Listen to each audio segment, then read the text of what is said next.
Have you ever seen these kind of designs on bags, clothes and quilts? Now all these are called appliques, all right? And you can achieve these by making use of everything you're seeing right here. All these can get you these beautiful designs. Now in this tutorial, I'm going to tell you what and how you can use each of these things you're seeing right here, okay? My 4 favorite techniques and 3 stitches you can use for them, all right?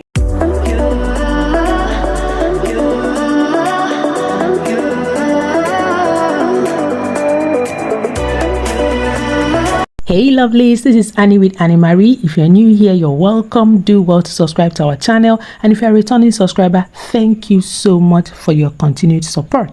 Now here are the tools we're going to be using for this, all right? I cut off a pattern from an African print which I really loved, and we're going to be using it. We're going to be using the scissors, the eraser, the pencil for drawing out a pattern. Then this pattern I cut off from an African print also, and we're going to be using these different colors of thread with the matching bobbin threads. We're going to be using this zigzag sewing machine. It's actually a computerized sewing machine. We're going to be using our steam iron, and of course we're going to be using a fabric glue and a hemming gum. I know what you're thinking. What are we going to be using? What else can you use a hemming gum for if not for hemming? You will see it. Now we're going to be using this fabric and the other one for other applique techniques. Heat and bond light, which is a sew-on adhesive, and the heat and bond ultra hold, which is for raw edge applique. Is permanent, not a sew-on. Understanding each tool right here now, you can easily come along with me as I show you the different raw edge applique techniques and the different stitches you can use for them. We're going to be working with this fabric and the heat and bond sew-on fusible adhesive. It has this adhesive side covered with paper and this shiny adhesive side that is exposed, all right? So once you see it, you will know it, okay? So I'm going to be using this to create a pattern. I'm going to be drawing it right here on the paper side. This is one of the reasons I love using this particular product. All right, so now I'm going to use my scissors to cut off this extra because I don't really want to waste this product. People that buy this product, they know it is very expensive, and apart from that, you know me, I don't like wasting products. Okay, I'm very frugal with all my supplies, so I'm going to keep this aside and we're going to draw a pattern on this paper side. Okay, you can draw anything you want. I'm going to go for something simple. I'm not particularly artistic right now, okay, so I'm just going to draw a hat. Now what I love again is that you can use pencil, and if you get it wrong, you can use eraser to clean it off and repeat the pattern. You can do anything. You can draw a bird, you can draw a skirt, you can draw a suit, you can draw a shoe, anything at all, okay? And you can easily clean it up. So if I had an askew shape now, I can just use my eraser and just clean it up because this is paper. That's the good thing about it, okay? So now once you finish drawing it, all you have to do is to use the wrong side of the fabric and place it on the adhesive part. This wrong side right here is going to go on the adhesive part just to expose your pattern, because you need to see your pattern. You need to be looking at this pattern, all right? So it's going to be like this. All right, the right side will be facing you, the wrong side to the adhesive, and you can now cut it off. I don't like cutting it immediately. I like adhering it before cutting it off, okay? Some people do it, but I don't, because I like that glue to hold the edges so that the edge can stay. All right, so we're going to go to the ironing board to iron it on, and when we come back, we will start cutting it. Now here is our adhered fabric with the fusible adhesive. You can see it's all glued, and now we can cut off our pattern. Now I advise you to use your paper scissors, okay? The scissors you use to cut your pattern, your interfacings, but never your fabric scissors, okay? It's not advisable. It can make your scissors to go blunt and it won't work on your fabrics anymore, okay? Now you need to cut outside of your pattern. You can see my pencil, and I'm not cutting directly on the pencil, on the drawing. I am cutting outside of the drawing.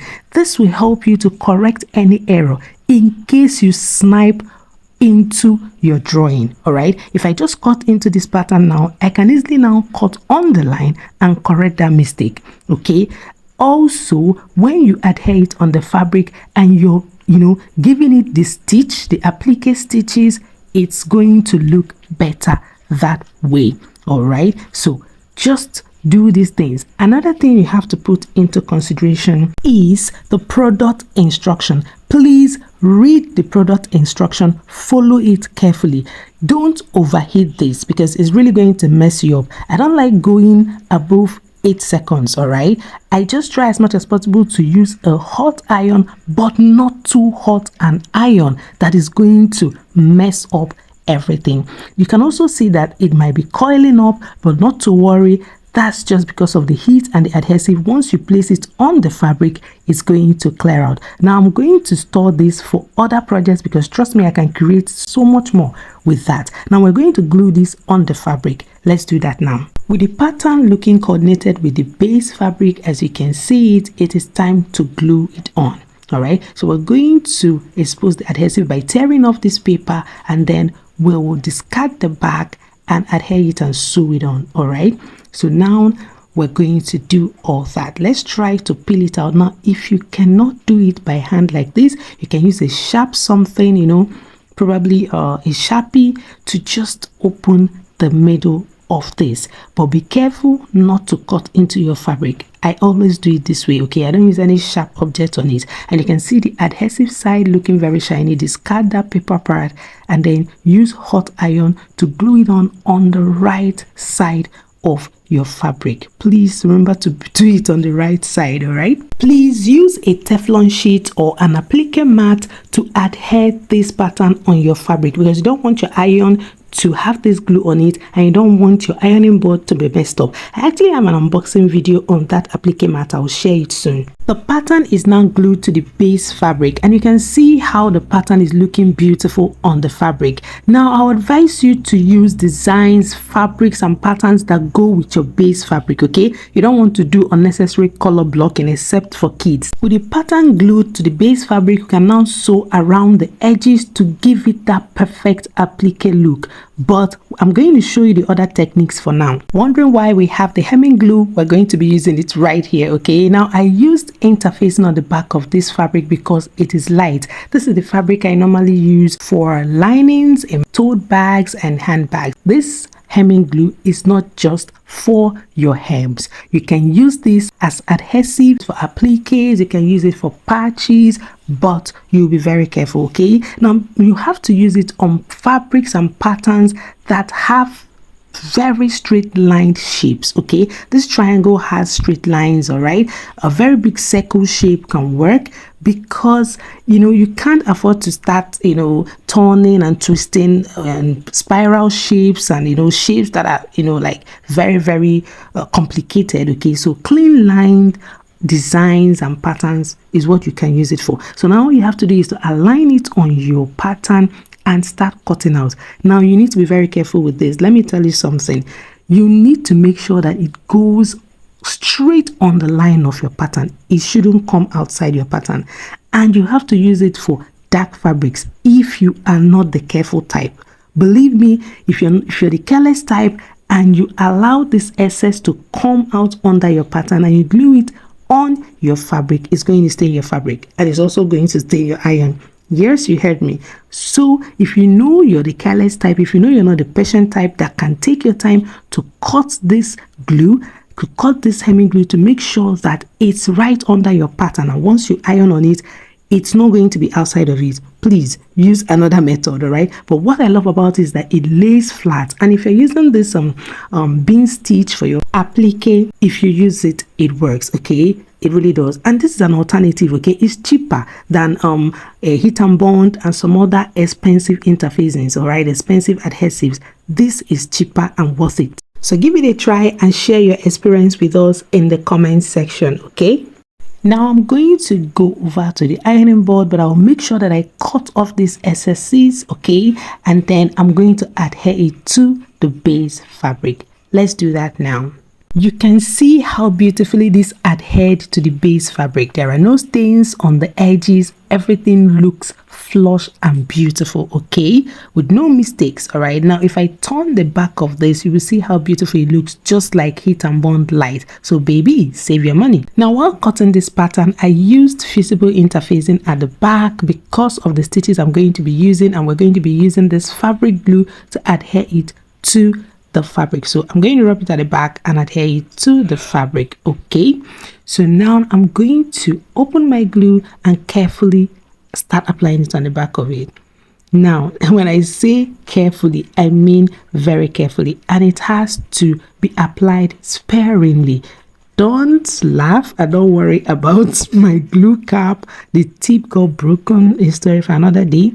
Now you need to start spreading it out carefully, not too thick. All right, you can just spread it out from the middle to the outside, to the edge of the fabric. Now you need to actually concentrate more on the edges, all right, because you need the edges to actually stick. Now if you concentrate in the middle and the edges do not have glue, when you adhere it to the fabric and it gets dried, because of course you're going to allow it to really dry before you can make use of this, okay.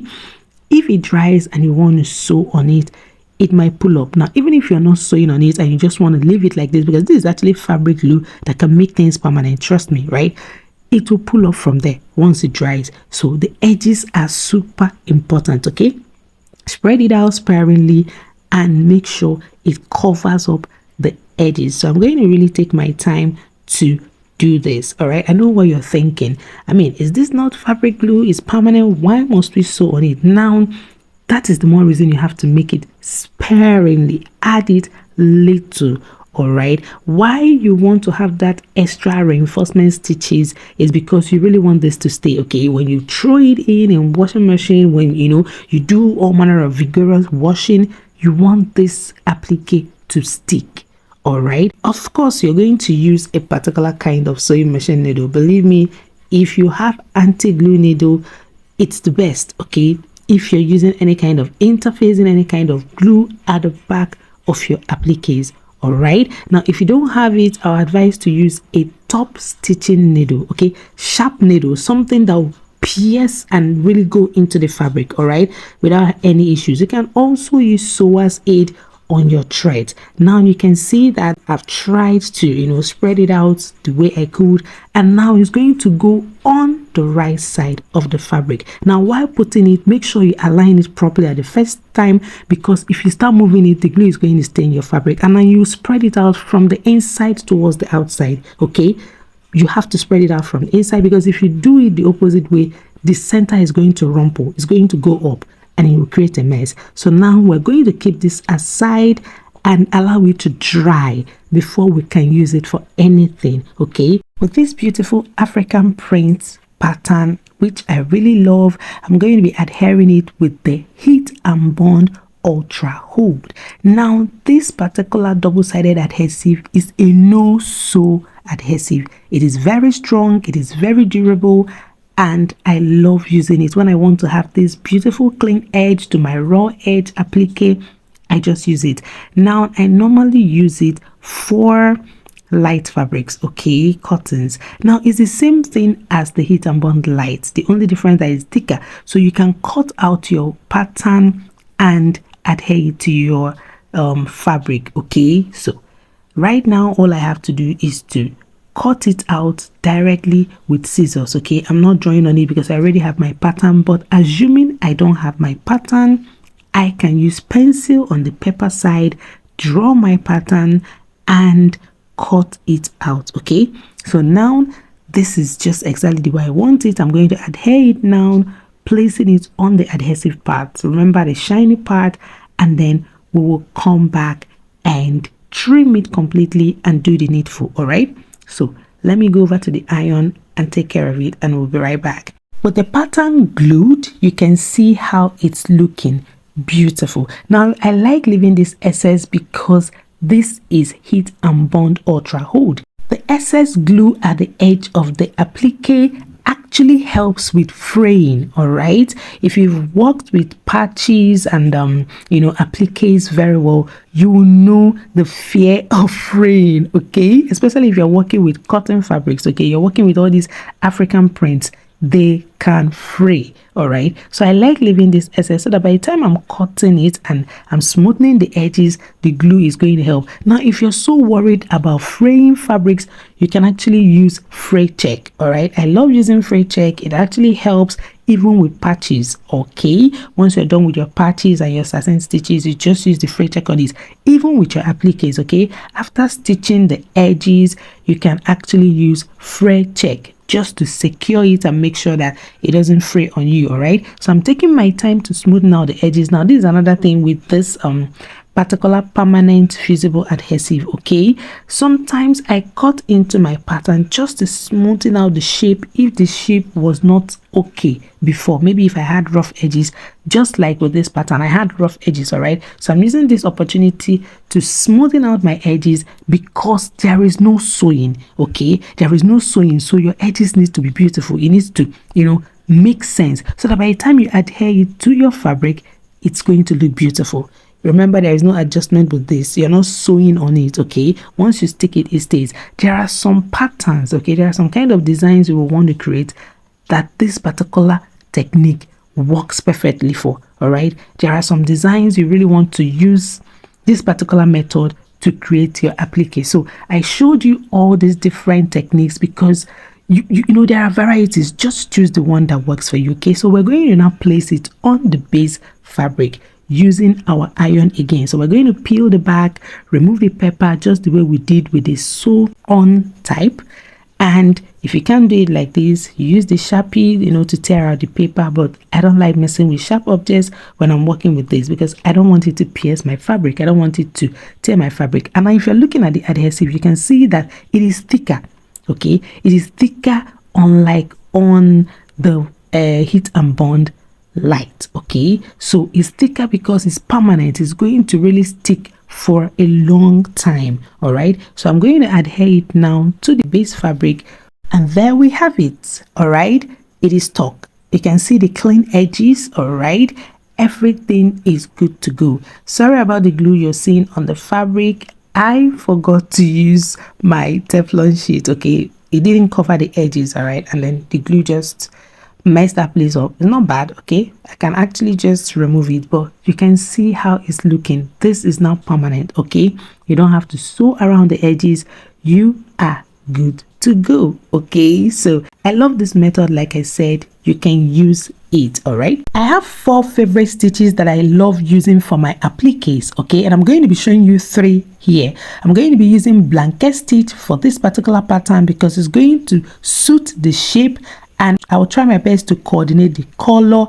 I will also use zigzag stitch for this particular pattern because of the clean edges, and it's going to come out beautiful. I'm going to be using satin stitch for this one because it's going to look beautiful, and I'll try to maneuver around it. All right, now for this one I'm not going to sew on it, but if I should, then it's going to be bean stitch because bean stitch will look good.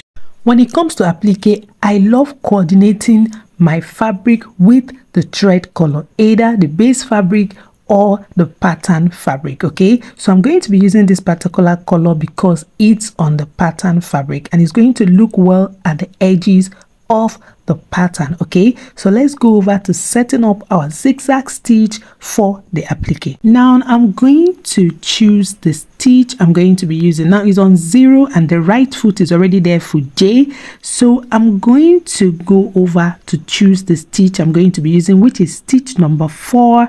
And once I try choosing the stitch number 4 without adjusting anything, the needle point is going to be moving. Now watch it as I'm trying to choose my stitch. Just look the way it's moving. So this shows that it's changing. So it's now on number 4, and I'm going to leave it at this particular stitch length and stitch width. The stitch length is 1.4 and the stitch width is 3.5, which is very okay for the zigzag that I need. We'll sew on the edges right now. Okay, and I'm using the right needle, which is a universal needle size 75/11. Now depending on the fabric you're using, please use the right size of needle. Okay, if possible, use a sharp needle, but this fabric is very light, so this particular one works. My needle will be aligned to the outside of the fabric, just outside the edge of the pattern fabric because of the zigzag. Okay, it needs to be moving properly and it will be catching on the outside edge of the pattern right into the base fabric, okay, but not on the pattern. So it needs to swing into the base fabric and onto the pattern. All right, it needs to catch the inside of the pattern while covering the edge of the pattern. No need to speed up because you zigzag. Okay, you really need to slow down. You're not in a hurry, you're not in any marathon. This is applique. You need to be very careful. If not, you're going to have wonky stitches and the applique is not going to look appealing to anybody. Honestly, it's going to look messed up. Okay, practice makes perfect when it comes to appliques. Just take your time. Now, as you go, you're going to be adjusting the applique. All right, you're going to take it easy and basically be watching out for when you get to the corner, because that place is very important. Okay, you need to make sure that your needle is in the fabric before you swing over to continue on another side. All right, I'm going to show you what I mean.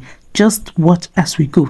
Once I get to the end of one edge of this triangle, I'm going to make sure that I leave my needle in the fabric, raise my presser foot and swing over. I'm getting there right now, as you can see it. Now, a word of caution: the needle needs to stop outside of the pattern and not inside the pattern. Another thing you can do is to use your hand wheel. I mean, that's why hand wheels are there. Now I'm stopping it right now and my needle will be in the fabric. So I'll click on stop.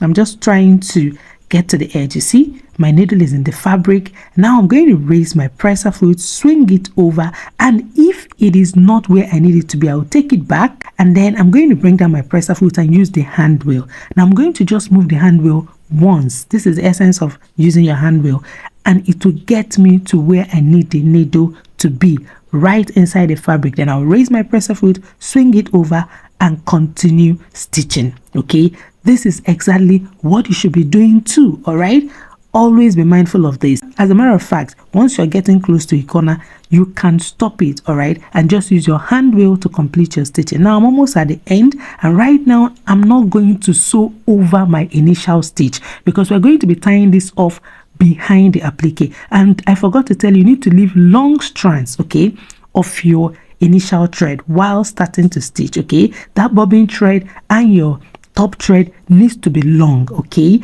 so once you get to the end, don't stitch over your initial stitch. Okay, just raise your needle, raise your presser foot and push out your applique.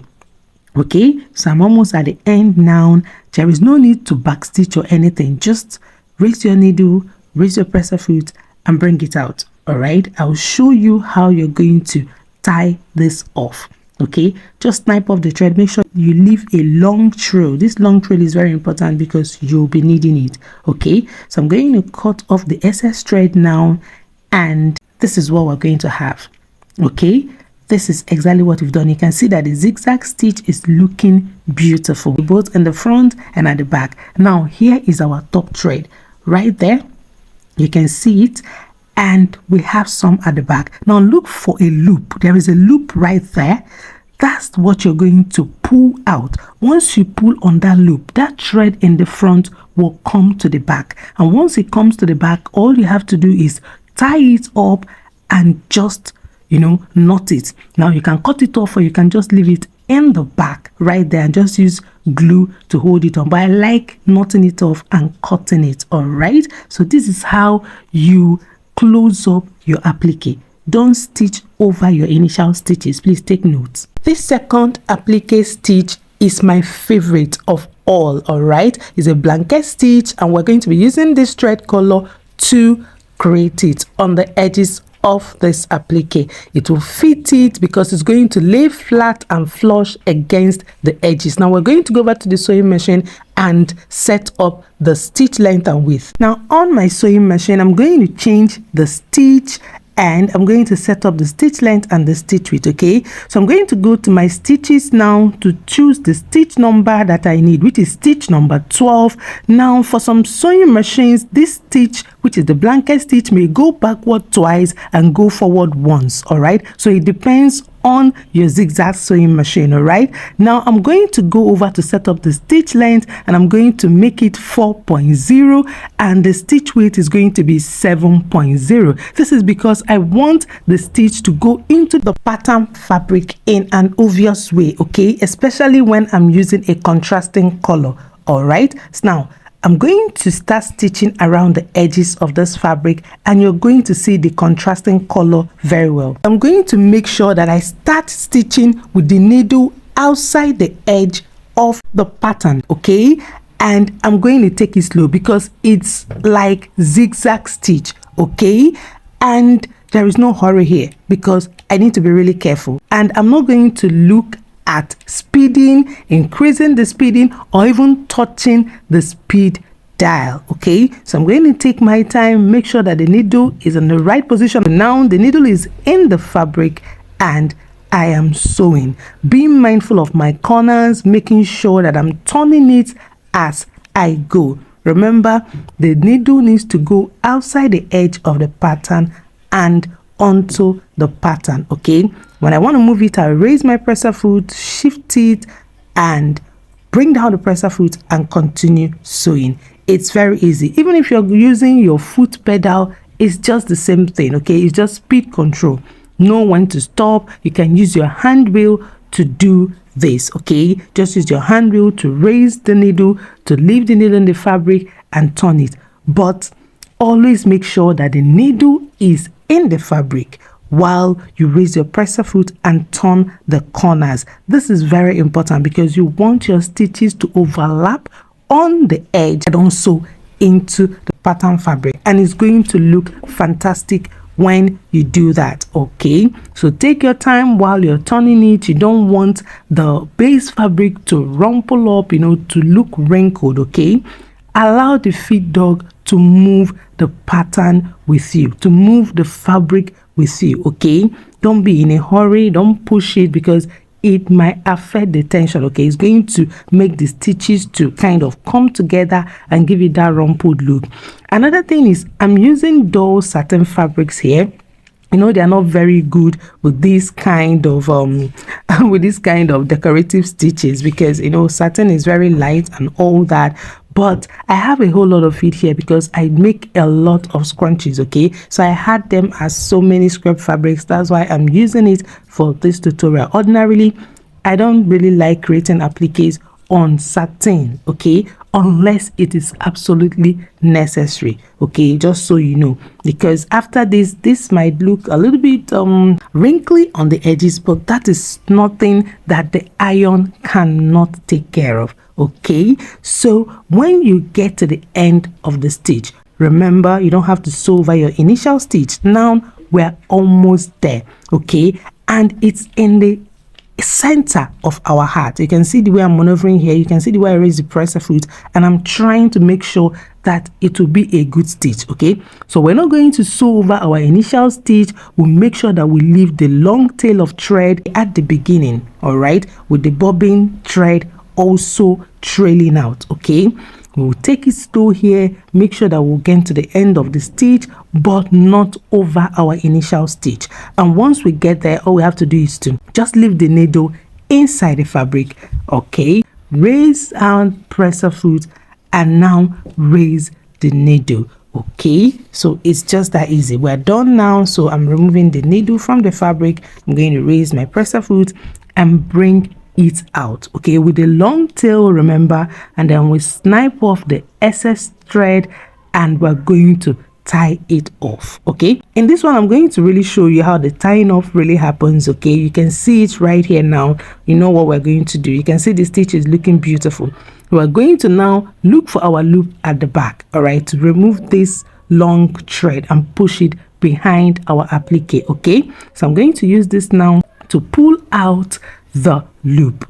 Okay, once it's out, it will pull in that long thread. Okay, it will leave the front of the applique. You can see it's gone now. All right, and I will go ahead to tie the knot and then cut it off. Now I will use any glue available to me, be it Elmer's glue, you know, anyone available to you, to just, you know, make it stay. All right, you can use it on that particular knot so that it won't reopen and it's not going free. That's just it. And once you're done tying it off, you are good to go. All right, I really love appliques. I really do love appliques, but I think applique is not for people that are impatient and people that, you know, don't pay attention to details. I mean, look at this. This is looking fantastic. All I have to do is to iron it out and we're good to go. For this pattern, I'm going to be using satin stitch and I'm going to be using this thread.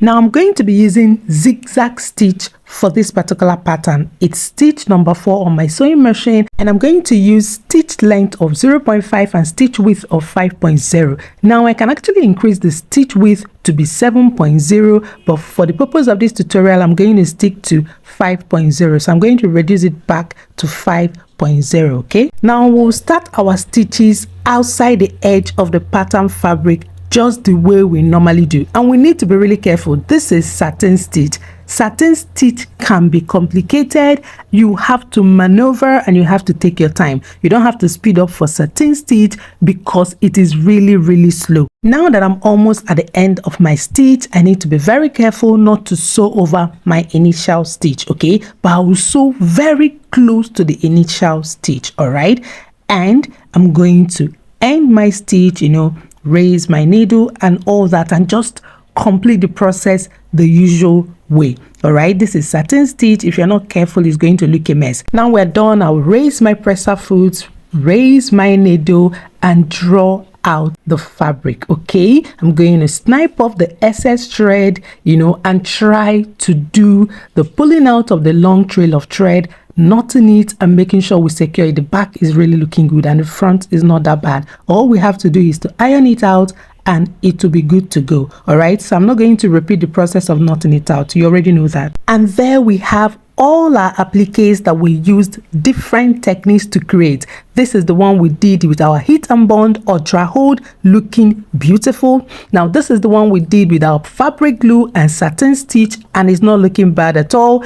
This is the one we did with our heat and bond sew on and our blanket stitch, and it's looking beautiful. And of course the last one we did with our hemming glue and zigzag stitch. Everything is looking perfect. Now you can create your own appliques. I hope you enjoyed this tutorial. If you did, give this video a thumbs up, share your thoughts at the comment section. Don't forget to subscribe to our channel, and I will see you in the next one. Until later, lovelies.